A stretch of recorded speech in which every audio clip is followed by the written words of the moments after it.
Good morning, students. Today we are going to see the second poem of this term, The Listeners.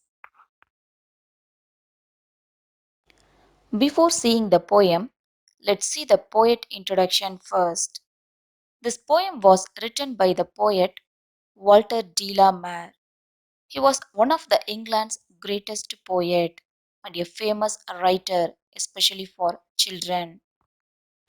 He was born on 25th April 1873 in London. He was a poet, short story writer, and novelist. The Listeners is said to be his most famous poem. Okay, students, now see the poem lines.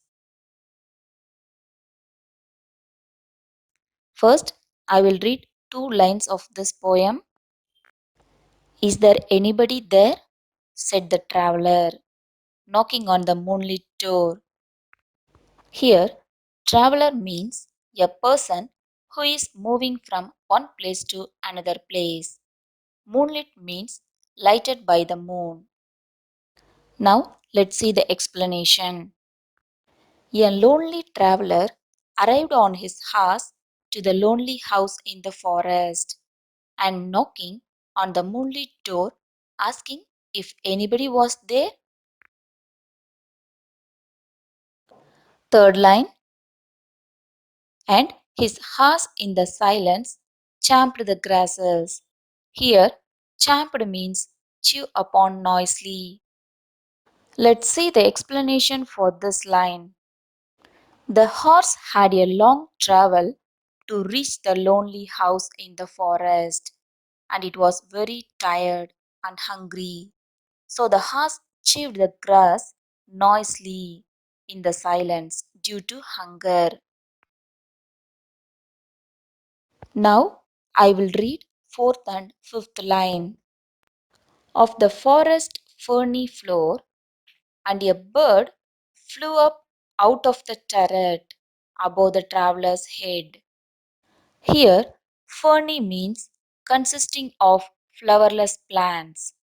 Turret means a small tower that projects from the wall of the building. Now, let's see the explanation. The haunted house was standing alone in the forest, and the place around the house was a green plant with no flowers. And there was a small tower that projected from the wall of the lonely house, and a bird was living in that tower, flew out above the traveler's head. Now I will read sixth and seventh line. And he smote upon the door again a second time. Is there anybody there? He said. Here, smote means knocked loudly. Now, let's see the explanation. The traveler this time knocked loudly on the door again and asked if anybody was therein. Now, I will read next four lines of this poem. But no one descended to the traveler. No head from the leaf-fringed sill leaned over and looked into his grey eyes, where he stood perplexed and still. Here, descended means come out or response. Sill means a horizontal piece of timber beneath a window. Perplexed means confused. Now, let's see the explanation. The second time, the traveler knocked loudly at the door and asked if anybody was therein, but nobody answered to call of the traveler, and they bent down and looked into his grey eyes.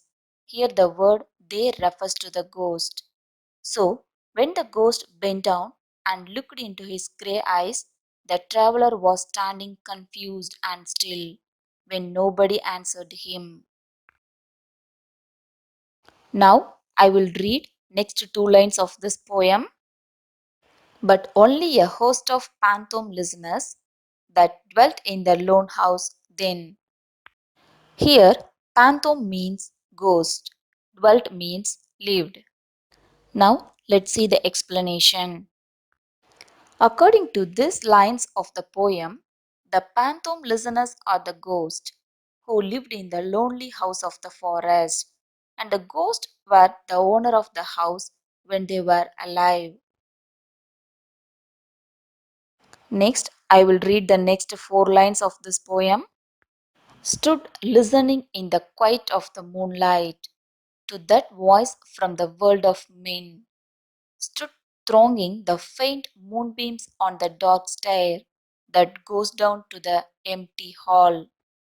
Here, world of men means human beings. Thronging means crowding. Now, let's see the explanation. In the quiet moonlight, the ghosts were standing, listening to the voice of human being. The ghost stood crowded at the dark staircase, filled with dull moonlight leading down to the empty hall. Now, I will read the last two lines of this poem. Hearkening in an air, stirred and shaken by the lonely traveler's call. Here, hearkening means listening attentively. Stirred means disturbed. Now, let's see the explanation. The ghosts were listening attentively to the lonely traveler's loud call that vibrated and disturbed the air around. Students, I hope you all understood the poem.